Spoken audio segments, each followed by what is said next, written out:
All right, let's go ahead and walk you guys through the process of 3D modeling a standard Lego brick.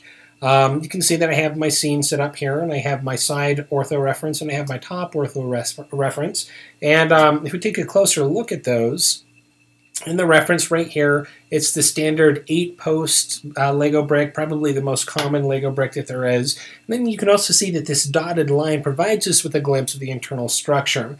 So we have the thickness of the walls, and then there's these cylinders on the inside that help create opportunities for interlocking with the Lego posts, to these 4 different sides, well, kind of diagonal sides to this post. In addition to these posts can interlock within the center of that cylinder.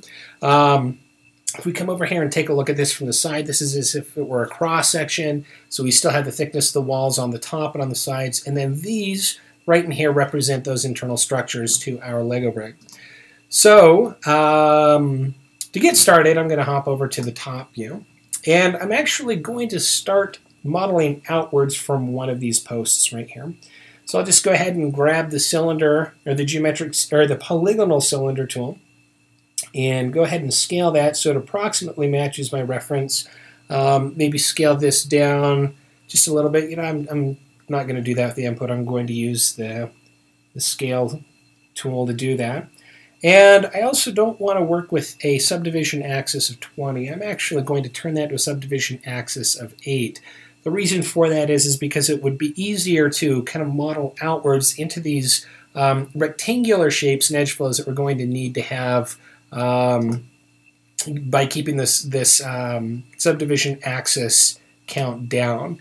Hopping over here to the side, I'm going to click on this, select the faces, and I'm going to delete all the bottom faces. So all that I have is this top section right here. Okay, I'm going to hop back over into the top ortho view and go into the select edge mode and double click on one of those edges so it selects all of them around the circumference of this object. I'm going to hit extrude.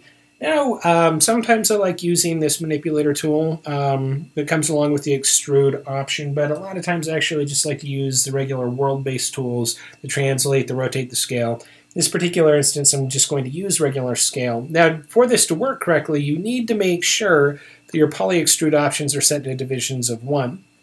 Because if we're just using the regular scale tools, it doesn't account for additional divisions and will cause you problems as you are extruding. So I'll go ahead and close that. And now I'm going to grab these top 2 edges and maintaining the scale tool, I'm going to scale those along the z-axis. So scale them down so that they are flat relative to that axis. We'll go ahead and do the same thing along the x-axis for the 2 edges along either side. Usually as I'm doing this, I'll just scale it in twice just so I can make sure that everything is flat the way that it's supposed to be. I'm going to select these 2 edges on the bottom, and I will hold down V as in Victor, and then use that so that it snaps to this particular vertice right there. I'll do the same thing on the side, hold down V as in Victor so it snaps. Now on this opposite side, I'm going to hold down X so that it snaps 2 increments on my grid. And then that leaves us with these top 2, which I am just going to visually place like so. Okay. And now if I toggle in and out of smooth preview mode, you can see that even though I have 2 vertices and an edge occupying this one space right here, that there still is edge flow that goes around what will become this post. Now that I've done that, I'll make sure this is selected in object mode. I'm going to click on Mesh and come down to Mirror Geometry, and we're going to go to the option box to make sure that we will be mirroring this along the correct axis. All right. If I look down at my little orientation icon down in the lower left-hand corner of the viewport, I can see that this is the the z-axis that is represented as up and down right here. Now this little handle will always point along the positive axis. Now we don't want it to mirror this way, we want it to mirror backwards, so that tells us that we need to mirror along the negative z-axis. We want to make sure that merge with the original is selected and merge vertices is selected, and go ahead and hit mirror, just like that. Now that that's been done, we need to grab this edge right here on the top, press W on the keyboard to get the translate tool, hold down X so that that will snap to our grid right up there. Okay, and so this is coming along nicely. Now what we need to do is we need to even from this point, is actually start to set up the edge flow for these inner cylinders. So I'm going to do that by clicking on Mesh Tools and coming down to the Multicut tool. And I'm just going to draw along this edge until that approximately lines up with the cylinder placement on my reference. And I'm going to bring that over to here and let it snap into that place. Right, I'm going to draw until that lines up right there. Drop that edge until it snaps into place. Then I come across right here and I'll press return on that. I'm going to do the same thing for the interior of this cylinder. Like so. Go ahead and press return, and now I'm going to get started on the quarter of this cylinder right here.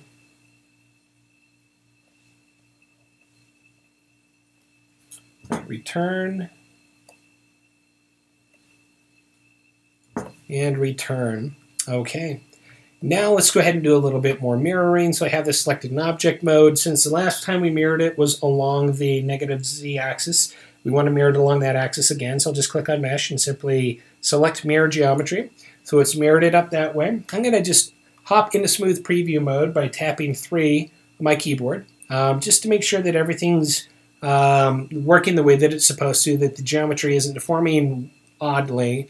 I'm going to go back into Object Mode, click on Mesh, come down to Mirror Geometry Option box, and this time, according to my little icon right down here in the lower left-hand corner of the viewport, it tells me I want to mirror it along the positive x-axis, so go ahead and click on that, and there you go. Okay, the next thing I'm going to do is take all these edges going right down here along the side. All right, so I'll click this one and hold down Shift and double-click that last one. Come over to the opposite side right here, continue to hold down Shift and select this face, and continue to hold down Shift and double click here. And so it's selected all the edges along that side. Now I'm going to go ahead and hit Extrude. And in this case, I want to use a regular scale tool. And I'm just going to scale outwards along the x-axis to get my width. I'm going to do the same thing along the bottom. Hit Extrude. Right, press R to get my scale tool. Scale it out like so.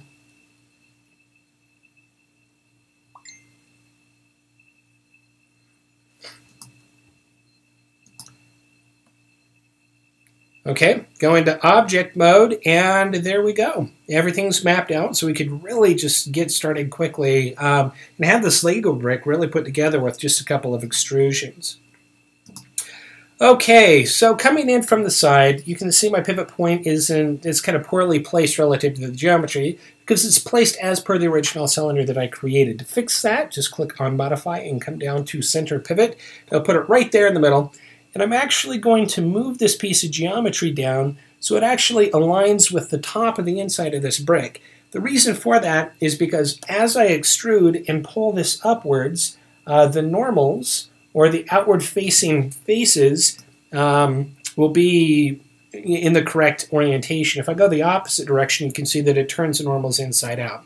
So we'll come back like this. Okay, there we go. I'm going to grab my Paint Select tool, right-click, make sure I'm selecting faces. Grab the top of each one of these Lego, or each one of these brick posts.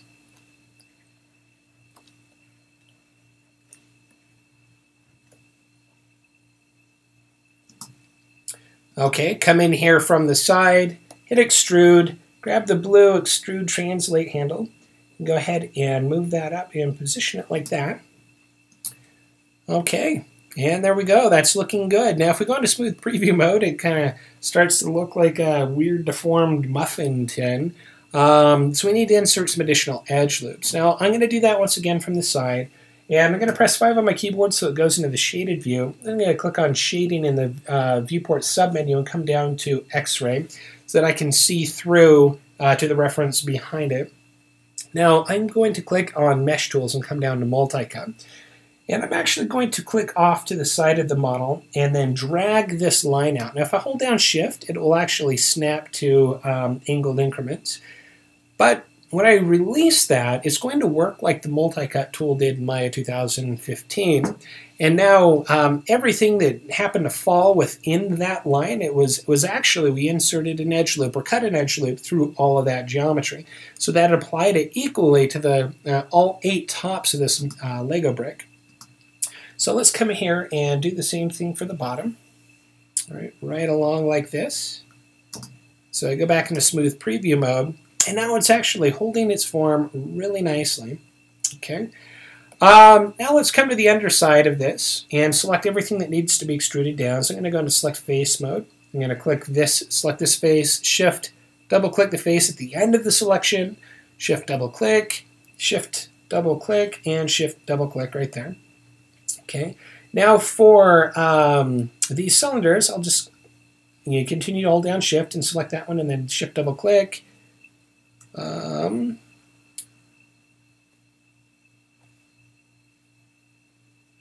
All right, like that. And now we will hit extrude. Use the blue translate tools on that. Come to our side reference to make sure that we translate it down exactly as far as it needs to go. Okay. And there is our basic brick. Now, if we go into smooth preview mode on that, it's going to be smoothing down kind of awkwardly. So we need to insert some additional edge loops. Now I'm going to start with these interior cylinders. I'm going to use the Multicut tool in the way that we used it on the top posts, but I only want it to affect the cylinders, not the outside or the inside of the walls. So I'm going to just select one of these faces and shift and double click the face next to it so it selects all of them all the way around. I'm going to do that for both the exterior and interior of each one of these cylinders. Okay, come to the side, tap 1 to go out of smooth preview, mesh tools, Multicut. Whoops, you zoom out just a little bit. Click and hold down shift and drag across. And do the same thing down here, click, hold down shift, drag across.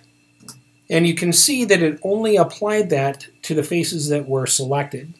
Okay, and then I can come in with the Insert Edge Loop tool and manually apply that to all the other instances where I want it to have a hard edge.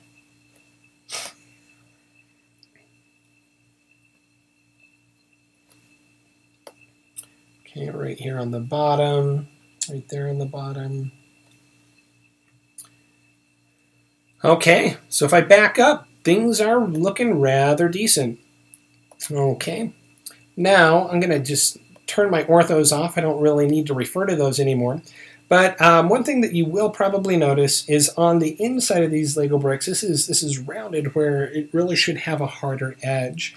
If I were to just come in and insert some edge loops right through here and here, from this particular point of view, it's doing its job really nicely. But the problem is where those edge loops end up going. And they end up cutting up here and actually getting in the way of the cylindricality of this post. So what we need to do is we need to do a little edge flow redirection.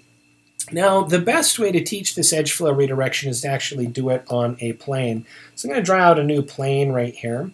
And let's make sure that the wireframe on shaded is turned on so you can see exactly what I'm going to do.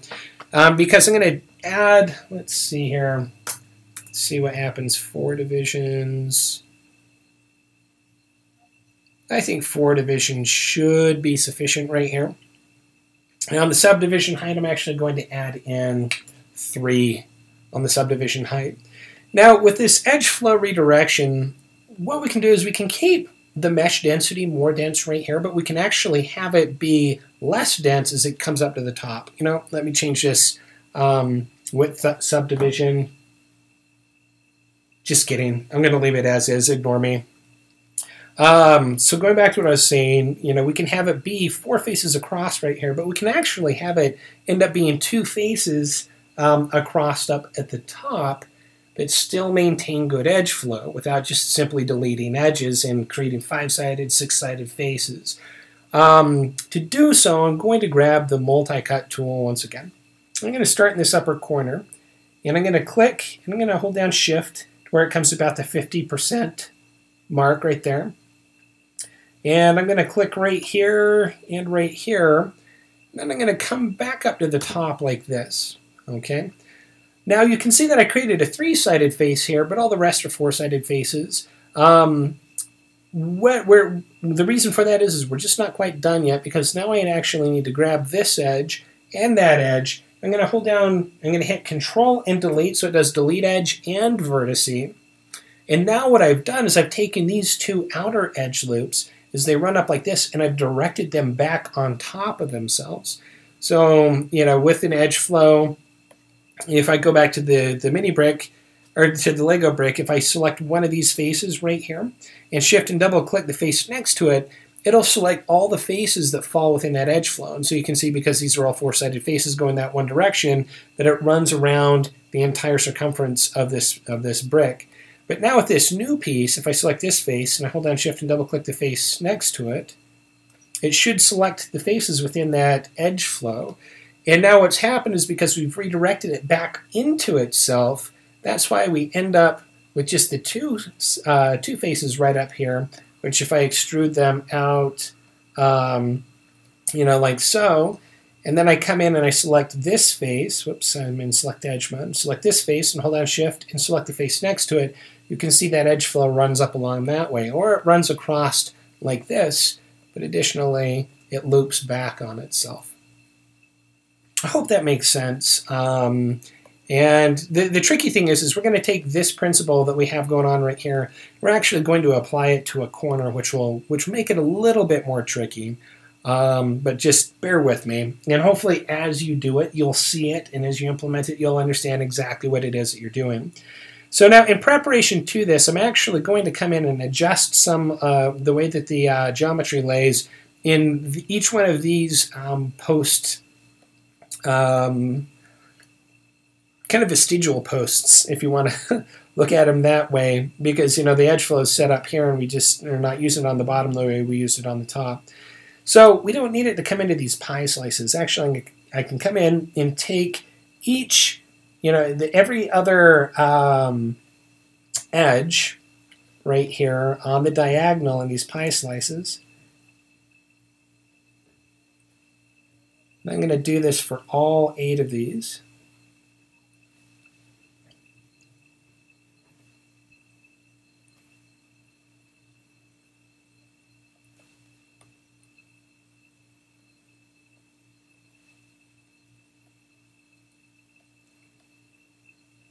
All right, so I have that for all of those. I'm going to hit Control and Delete. And the cool thing is just deleting those, actually, we ended up creating 4-sided faces, which actually end up possessing an edge flow consistent with the rest of the model. And now that I've done that, I can grab the Insert Edge Loop tool. I'm going to come in right here, and I'm going to insert an edge loop about right there. Then I'm going to do the same on the other side. All right, so insert edge loop here and insert an edge loop there. Now, that still is presenting the problem that we have up here with this upper post, but that's we'll down here lower, we'll actually do that edge flow redirection. But before we get into that, I want to come into my poly split ring inputs, which are the ones that are associated with the insert edge loops we just did. And I actually want to change this. Let's go to the first one here. 0.054. I'm going to change this to 0.08. All right. And then on the other input, I'm going to change this to 0.92. Now the reason, 0.92.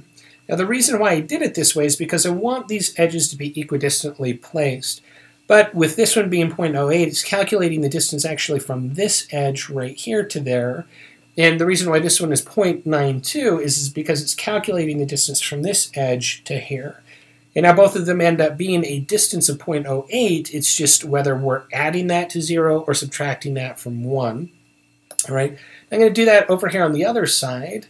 All right. So the opposite corner.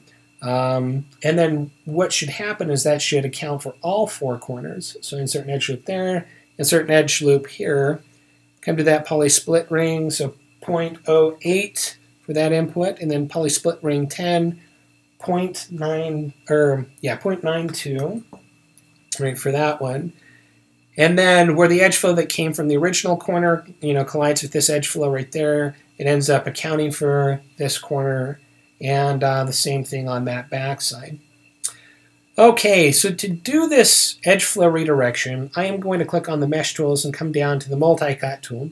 I'm going to start by cutting a diagonal line right here. I'm going to press Return to commit that. Right. Now I'm going to come over here to this corner, and I'm going to click on, click up in that upper corner. I click on this new edge and hold down Shift so it snaps to these 10% increments. I'm going to snap it to the 20% mark here. I'm going to click on this diagonal line and hold down Shift and get it to snap to the 80% mark right here, the 20% mark, and then take it back up to this corner right over in here.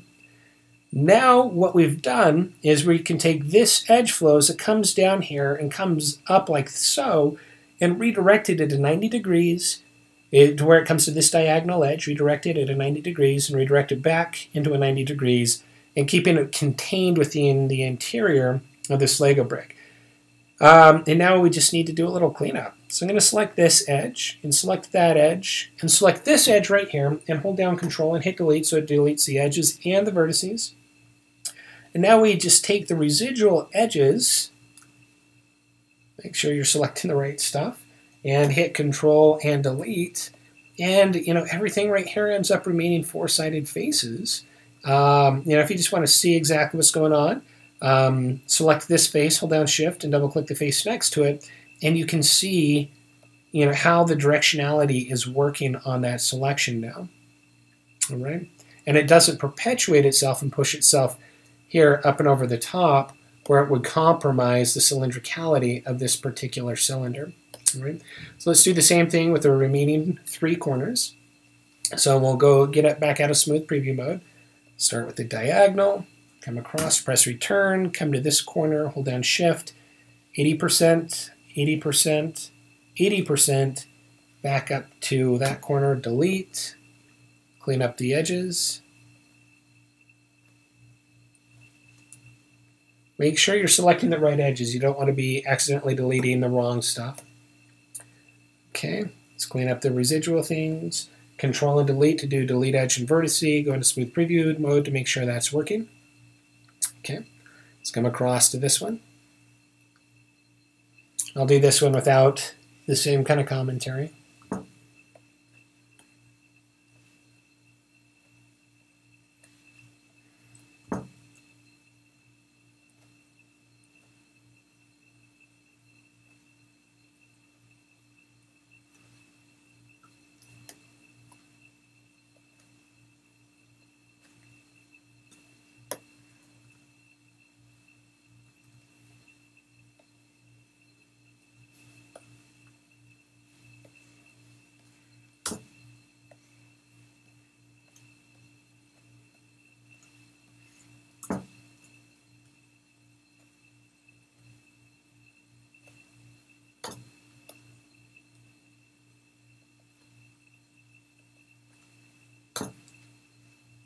Okay, so now that we've done that edge flow redirection, I'm going to guess something interesting is going to happen. So I'm going to select this face and Shift and double click the face next to it. And actually I had expected it to go all the way around continuously uninterrupted because these are all four-sided faces. But essentially that's what our edge flow is doing now for the interior in those corners. The last thing I'm going to do is use the Insert Edge Loop tool and insert an edge loop right in through there just to keep that a little harder. All right, and come back out, and there we go. Let's turn the grid off, turn off the wireframe unsheeted, and we have a nice little Lego brick that is holding its form.